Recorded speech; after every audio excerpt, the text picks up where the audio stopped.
Olá, bom dia, seja bem-vindo. Acontece Agora está começando trazendo destaques do Brasil e do mundo desta quinta-feira para você.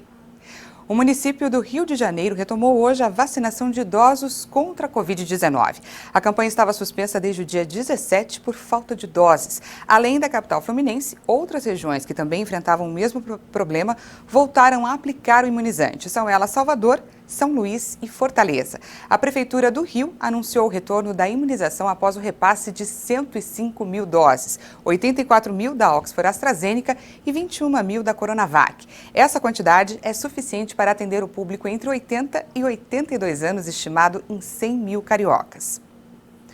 O novo presidente da CCJ no Senado, Davi Alcolumbre, disse que dificilmente a PEC do auxílio emergencial será votada hoje. Segundo ele, a proposta do senador Márcio Bittar não será aprovada se ele não remover o item que elimina os pisos do orçamento, que devem ser gastos em saúde e educação. O Conselho Nacional de Presidentes dos Tribunais de Contas do Brasil, além de outras 7 entidades nacionais de controle externo, repudiaram a proposta do senador Márcio Bittar do MDB do Acre. Lembram que a medida não respeita os limites da Constituição. O senador argumenta que os agentes públicos têm dificuldades para ajustar as contas, porque ficam amarrados aos gastos obrigatórios. E diz que a população deve ser soberana na escolha de como devem ser aplicados os recursos públicos. Para os presidentes dos tribunais de contas, a medida não serve para o ajuste de caixa do governo. Além disso, devem causar prejuízos ao SUS, Sistema Único de Saúde, justamente no momento de pandemia, além do ensino público do país. As negociações devem continuar. O presidente Jair Bolsonaro sobrevoou ontem as áreas inundadas do Acre. O presidente anunciou medidas de socorro ao Estado, como a liberação de verbas para os municípios mais afetados e do Fundo de Garantia para as famílias mais atingidas. A União também entregou mais 13.500 doses da vacina Oxford AstraZeneca contra a Covid. 10 cidades do Acre, incluindo a capital Rio Branco, estão em situação de calamidade pública. Desde a última semana, o estado sofre com as cheias dos rios e alagamentos, o que agravou os cenários das epidemias de dengue e Covid-19 já existentes. Mais de 130 mil pessoas foram afetadas até agora. O Acre está incluído no pacote anunciado esta semana, de 450 milhões de reais para estados e municípios enfrentarem os desastres naturais que estão acontecendo. Com maior intensidade também em vários municípios de Minas Gerais. Para os moradores dos locais mais afetados do Acre, além da liberação do Fundo de Garantia, foi anunciado hoje que a Caixa Econômica Federal vai suspender a cobrança do pagamento de várias linhas de crédito para pessoas físicas e jurídicas. O presidente do Banco Central americano afirmou aos senadores do país que a taxa de juros será mantida perto de zero até que a inflação supere os 2% e a economia se aproxime do pleno emprego. A avaliação é que há um longo caminho antes de ver um processo significativo no mercado de trabalho. Em meio à pandemia, o Federal Reserve, como é chamado o Banco Central dos Estados Unidos, baixou as taxas básicas de juros a níveis mínimos de 0 a 0,25%.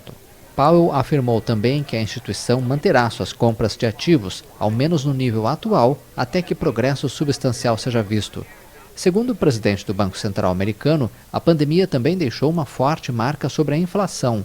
Os temores de uma possível alta de preços para os próximos meses se amplificam nos mercados há semanas. No entanto, ainda não são confirmados, nem pelo governo, nem pelo Federal Reserve.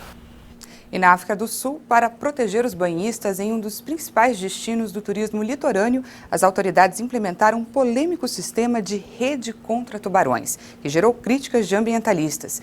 É realmente para dar segurança aos banhistas ou é a razão da diminuição no número de espécies desses tubarões? Uma última respiração para encher os pulmões antes de entrar no Oceano Índico. É hora de mergulhar com os tubarões. Os tubarões galha preta são comuns ao longo de Aliwal Shoal, uma área marinha protegida na costa leste da África do Sul. Para alguns do grupo, este é o primeiro encontro com o predador. Foi uma experiência incrível, são animais realmente majestosos debaixo d'água e simplesmente mergulhar com esses peixes e vê-los no habitat natural é incrível.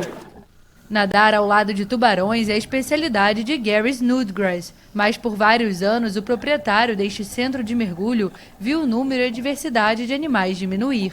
Alguns dos maiores predadores desapareceram quase completamente. Costumávamos chamar de mergulho do tubarão-tigre, mas tivemos que mudar o nome porque não podemos chamar dessa forma. Raramente vemos essa espécie. Nos últimos anos, o número desses tubarões diminuiu de forma dramática, infelizmente. As redes de tubarão podem ser um dos motivos para essa diminuição de animais. A estrutura fica apenas a algumas centenas de metros da costa e tem 212 metros de comprimento e 6 de largura. Este sistema não mantém os tubarões longe das praias, porque eles podem simplesmente passar por baixo ou ao redor das redes. As redes são basicamente cortinas da morte. São um sistema passivo que foi colocado na água e qualquer coisa que coloque a cabeça nessa rede morre. É assim que a rede funciona. Na verdade, as redes têm um objetivo final: pegar tubarões. O dispositivo é da década de 1950, quando uma série de ataques fatais causou pânico entre os banhistas da região. Hoje, o Conselho dos Tubarões da província administra mais de 37 praias ao longo de 300 quilômetros de costa. Não houve ataques fatais desde que as redes foram instaladas, mas o sistema é criticado também pelo impacto em outras espécies. Na tentativa de reduzir a captura acidental de animais inofensivos, nos últimos 15 anos reduzimos cerca de 15 quilômetros de rede e o substituímos por 117 linhas de tambor. Essas são simplesmente anzóis com isca suspensos sob um tambor. O uso de linhas de tambor pode ser mais direcionado, mas é igualmente mortal. De acordo com dados oficiais, pelo menos 400 tubarões são mortos na África do Sul a cada ano, incluindo cerca de 50 espécies protegidas, como tubarões brancos e tubarões martelos. Para Jean Harry, chefe do grupo de preservação marinha Wild Oceans, matar tubarões para proteger os banhistas é um pensamento ultrapassado.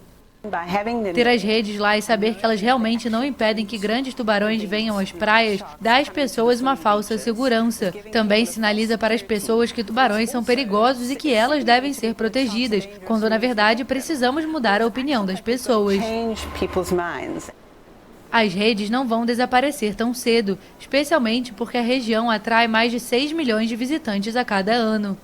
Apesar da reputação, os tubarões desempenham um papel fundamental na cadeia alimentar e na biodiversidade do oceano. Mas diante da realidade econômica do turismo, os tubarões dificilmente vão perder a imagem de vilão do mar. Uma das poucas telas de Van Gogh do período parisiense será leiloada online no dia 25 de março, com um preço estimado entre 5 e 8 milhões de euros, o equivalente ao valor entre 30 e 48 milhões de reais. Esta é uma das poucas telas de Van Gogh ainda em mãos privadas. A obra Saint-Denis à Montmartre foi pintada durante os 2 anos em que Van Gogh viveu em Paris. A obra mostra um casal passeando e 2 crianças brincando com um salão de festas ao fundo. É a primeira vez que o quadro aparece em público desde que foi adquirido por uma família francesa em 1920. O Acontece Agora fica por aqui, mas a gente se encontra de novo daqui a pouquinho. Às 11 horas eu estou de volta falando sobre a Receita, que publicou ontem as regras para a declaração do Imposto de Renda 2021. Eu volto em menos de 1 hora, te espero.